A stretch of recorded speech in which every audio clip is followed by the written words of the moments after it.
Pour s'assurer que l'Afrique votera oui, De Gaulle entreprend un long voyage d'interrogation à la rencontre des masses et des dirigeants, avides d'informations sur leur avenir.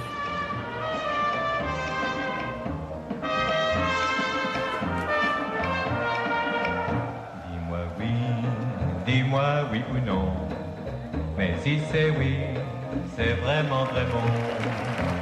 À choisir entre oui et non, vaut mieux oui que non. Oh dis-moi oui ou non, mais si c'est oui, vraiment c'est très bon.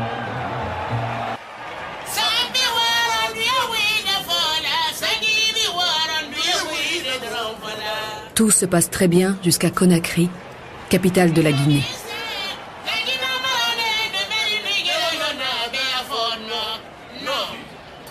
Notre option fondamentale, qui à elle seule conditionne les différents choix que nous allons effectuer, réside dans la décolonisation intégrale de l'Afrique, ses hommes, son économie, son organisation administrative. Nous disons non de manière catégorique à tout aménagement du régime colonial et à tout esprit paternaliste. C'est donc de fort méchante humeur que le général de Gaulle arrive à Dakar, dernière étape de sa tournée dans l'Afrique subsaharienne. Et là, autre mauvaise surprise, les deux principaux dirigeants du mouvement national, Léopold Sédar Senghor et Mamadou Dia, sont absents.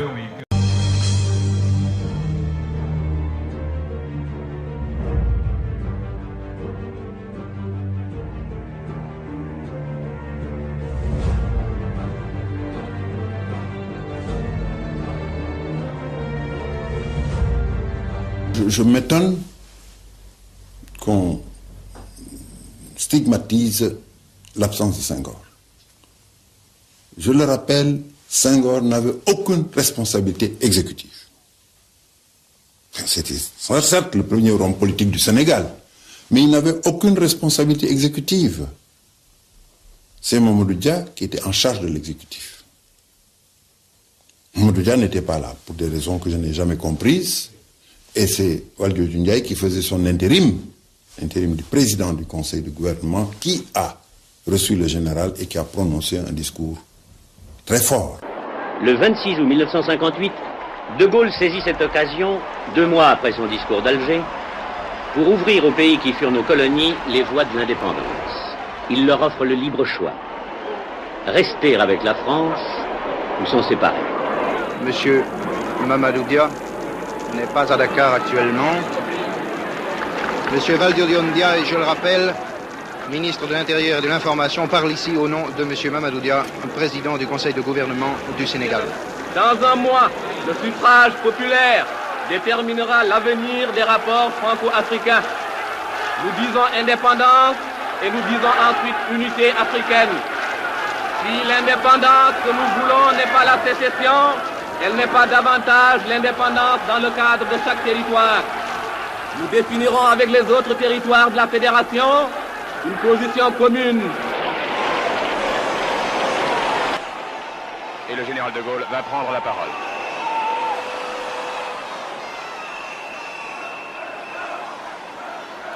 Je vois que Dakar est une ville vivante et vibrante. Je veux dire un mot d'abord aux porteurs de pancartes.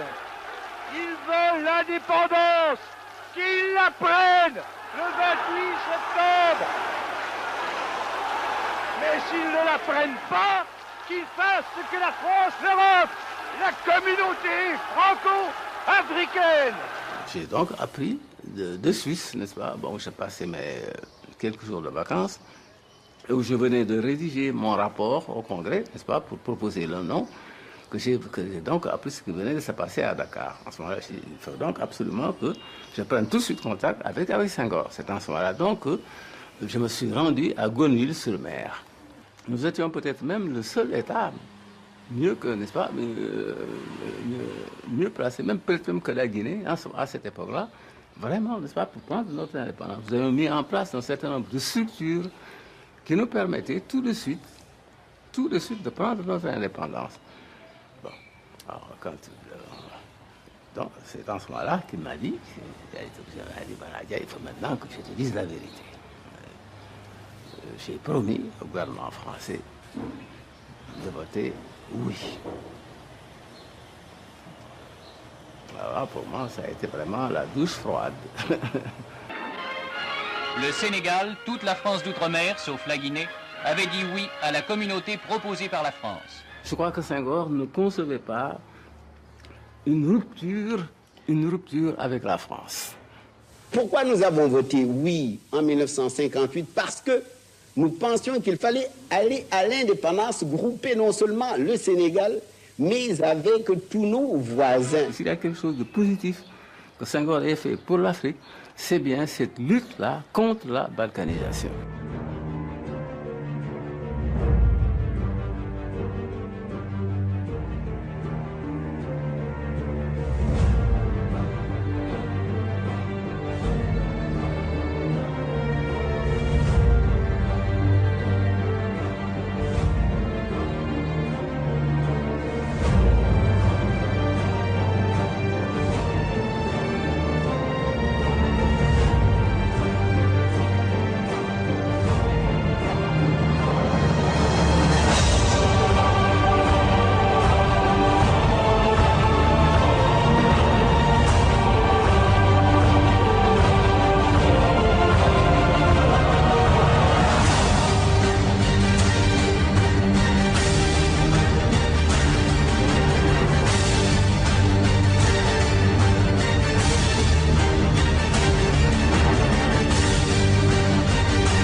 Contre la balkanisation. Donc la fédération d'abord, avant l'indépendance, et nous avons même réussi à obtenir le ralliement à cette thèse-là de nos frères du Mali, et les Modibo Keïta. 4 avril, signature des accords entre la France et la Fédération du Mali. Nous étions d'abord 4. La Haute-Volta nous avait abandonnés, le Niger également. Ils ont suivi ensuite, ils ont suivi au Fouet. Alors donc nous sommes restés, le Sénégal et l'ex-Soudan. À Dakar, tandis que descendaient du mât les couleurs françaises, un nouvel État est né, la Fédération du Mali, réunion du Sénégal et du Soudan. Au nom de la France, M. Louis Jacquinot, ministre d'État, et M. Modibo Keïta, au nom du gouvernement fédéral dont il est le chef, ont échangé les instruments de ratification des accords de transfert de compétences.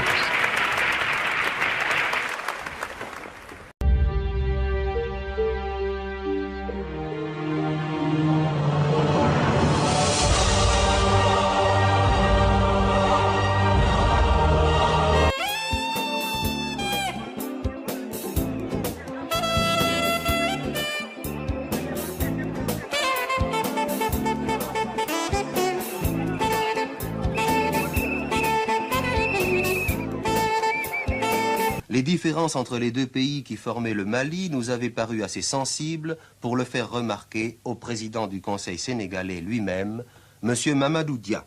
Ce dynamisme du Soudan, son organisation politique, je crois, sera un élément, un facteur positif.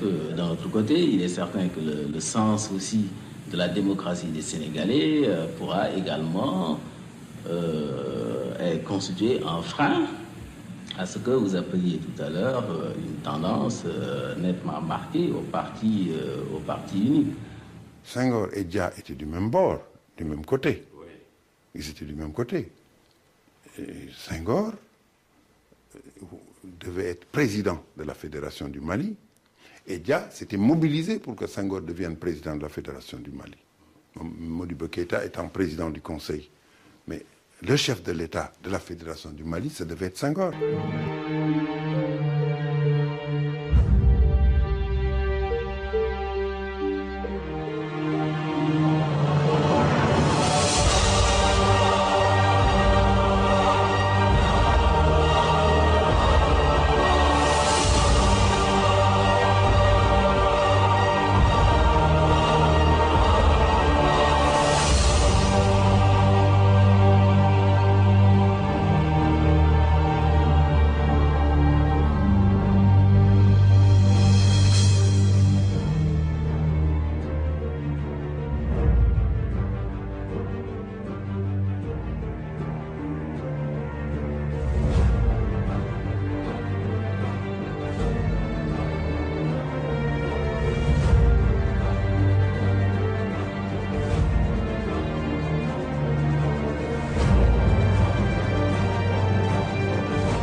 Aux accents de l'hymne sénégalais, Dakar a fêté avec solennité le premier anniversaire de l'indépendance de la République du Sénégal.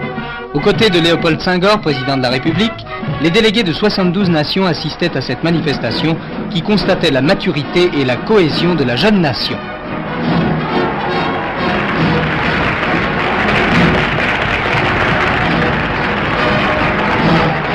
Le chef du gouvernement, les chefs des États africains d'expression française, M. André Malraux, représentant la France, assistaient au défilé qui clôturait ces journées historiques et où s'unissaient toutes les forces vives du pays, l'armée, les organisations ouvrières et la jeunesse. À cette occasion, dans un discours d'une belle élévation, le président Senghor a convié le Sénégal à la construction de cette civilisation universelle qui naîtra de toutes les civilisations particulières.